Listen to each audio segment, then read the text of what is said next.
Pascal, on a entendu parler de plusieurs rumeurs concernant Trevor Conley pour le repêchage 2024. Euh, des problèmes d'attitude, des gestes qui ont été commis dans le passé, on y reviendra, mais avant tout, j'aimerais ça savoir, tu sais, toi, de ton côté, avant qu'on rentre dans le vif du sujet de ce qui a été dit et écrit au sujet de Conley, est-ce que toi, c'est le genre de choses qui peut influencer ta liste de fin de saison pour les meilleurs espoirs? Si je travaillais pour une équipe de la Ligue nationale de hockey, c'est sûr que ça aura un impact. Si mon rôle était dans les décideurs, mettons.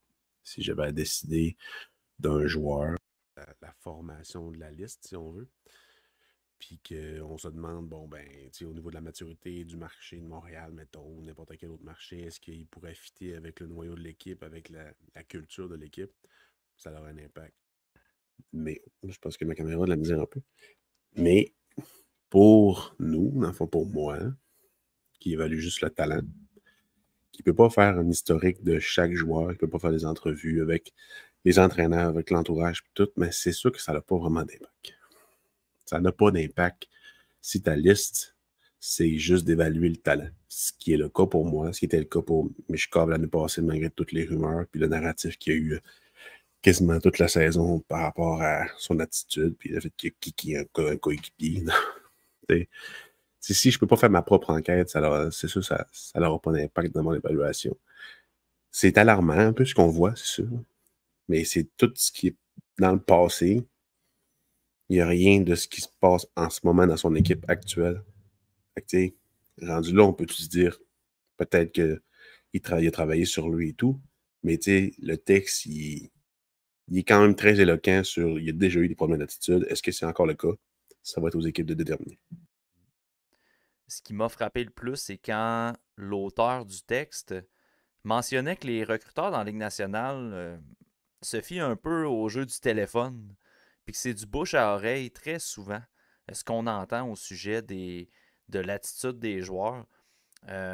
On notait également dans le texte que la majorité des recruteurs parlent seulement au coach, que c'est pas tous les recruteurs qui vont aller parler à la famille, aux agents, quoique l'agent a clairement un parti pris pour son client, on va se le dire. C'est pas vraiment une opinion sur laquelle je baserais mon choix, disons.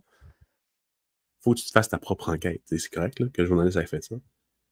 Mais mettons que tu es un décideur, il faut que toi-même tu le fasses. Avec le jeu de téléphone, c'est de la merde. Oh, ouais. Sérieusement, là. Quand j'ai lu ça, j'étais comme.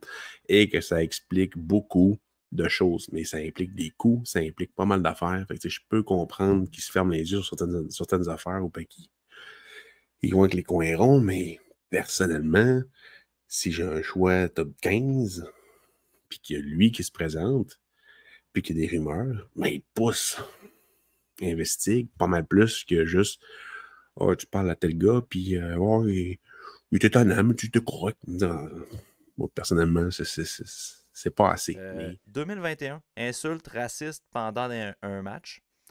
Quelque chose qui a été réfuté par Trevor Conley. Il a mentionné que c'était pas le cas. Euh, Ensuite, avec les Ducks juniors d'Anaheim, plus jeunes, il y aurait eu 10 parents sur 12 qui critiquaient l'attitude de Trevor Conley, puis 8 parlaient de bullying. si on pour les propos racistes qu'il y a eu en 2022, je me souviens bien, il y avait une sanction qui a été révoquée après par manque de preuves. J'ai juste rajouté ça. Ça. Ensuite, toujours chez les Ducks juniors d'Anaheim, il y a 4 parents qui ont vu Trevor Conley frapper un coéquipier dans une pratique. 3 ont vu ça de façon régulière. Des coups de bâton de frustration sur ses coéquipiers. Des parents qui disaient qu'ils taquinaient souvent les plus petits joueurs et non les plus gros. Ça en va jouer pour les Saints de San Diego dans le 2A. C'est des catégories que je ne connais pas. Là, fait que je ne sais même pas quelle ligne, mais c'est dans le hockey mineur. Il ne serait rien arrivé dans cette organisation-là. Tout est beau dans le cas de Trevor Conley. Même que il y a des parents qui mentionnaient que le hockey en Californie était rempli de parents jaloux envers les meilleurs joueurs. Donc, quand tu parlais, Pascal, de climat toxique qu'on voit au Québec, ça a été pointé dans le texte. Puis on parlait même que les années où Trevor Conley a joué en Californie, il était tellement bon qu'il se faisait intimider par des parents adverses sur la patinoire. Et puis, on mentionne également dans le texte que c'est pas quelque chose, un coach qui mentionnait ça, c'est pas quelque chose qui est censé être géré par un enfant de 13-14 ans de se faire intimider par des parents.